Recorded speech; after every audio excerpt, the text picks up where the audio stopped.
Hi all, അസ്സലാമലൈക്കും. Welcome back to Silna's kitchen. ഇന്നത്തെ recipe മുട്ട കൊണ്ട് വളരെ എളുപ്പത്തിൽ തയ്യാറാക്കിയെടുക്കാൻ പറ്റുന്ന നല്ല ടേസ്റ്റി ആയിട്ടുള്ള ഒരു വെറൈറ്റി പലഹാരത്തിൻ്റെ റെസിപ്പിയാണ്. ഭയങ്കര സിമ്പിളായിട്ടുള്ള നല്ല ടേസ്റ്റി ആയിട്ടുള്ള ഒരു അടിപൊളി പലഹാരമാണ്. അതുകൊണ്ട് തന്നെ വീഡിയോ സ്കിപ്പ് ചെയ്യാതെ മുഴുവനായിട്ടൊന്ന് കണ്ടു നോക്കണേ. റെസിപ്പിയിലോട്ട് കിടക്കുന്നതിന് മുമ്പായി സിൽനാസ് കിച്ചൺ ചാനൽ ആദ്യമായിട്ട് കാണുന്നവരാണെങ്കിൽ പ്ലീസ് ഒന്ന് സബ്സ്ക്രൈബ് ചെയ്തേക്കണേ.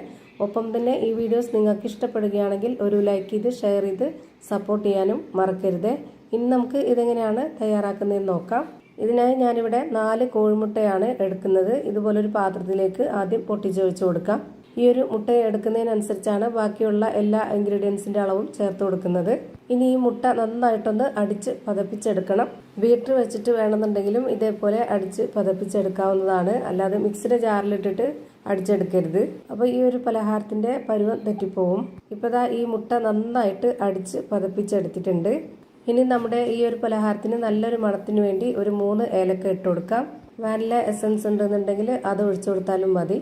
അത് ഓരോരുത്തരുടെ ഇഷ്ടത്തിനനുസരിച്ച് ചെയ്തെടുക്കാം. ഇനി ഇതിലേക്ക് മധുരത്തിന് ആവശ്യമായിട്ടുള്ള പഞ്ചസാരയാണ് ഇട്ട് കൊടുക്കുന്നത്.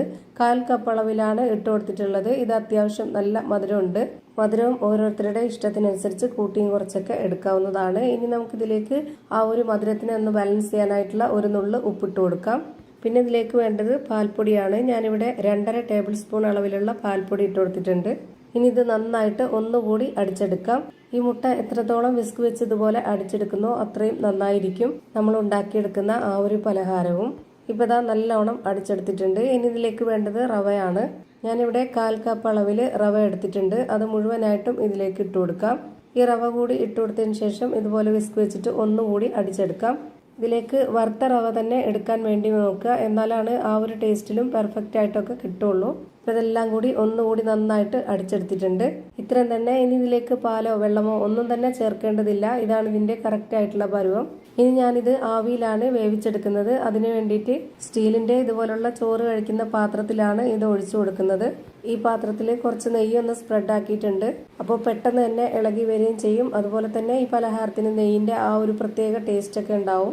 ഇനി ഞാനിവിടെ സ്റ്റവിലേക്ക് ഒരു പാൻ വെച്ച് കൊടുത്തിട്ട് ഫ്ലെയിം ഓൺ ആക്കി കൊടുത്തതിന് ശേഷം അതിലേക്ക് കുറച്ച് വെള്ളം ഒഴിച്ചു കൊടുത്തു. പിന്നെ അതിലേക്കൊരു റിങ് ഇറക്കി വെച്ച് കൊടുത്തതിന് ശേഷം അതിന് മുകളിലേക്കാണ് ഈ ഒരു പ്ലേറ്റ് വെച്ച് കൊടുത്തിട്ടുള്ളത്. ഇനി നമുക്കിത് ലോ ഫ്ലെയിമിൽ ഇട്ട് കൊടുത്തതിന് ശേഷം ഇത് നല്ലപോലെ ഒന്ന് വേവിച്ചെടുക്കാം. എയർ ടൈറ്റ് ആയിട്ടിരിക്കാനായിട്ട് ഇതിൻ്റെ അടപ്പിൻ്റെ ഈ ഒരു ഹോളിൽ ഒരു പേപ്പർ തിരികെ വെച്ച് കൊടുത്തിട്ടുണ്ട്.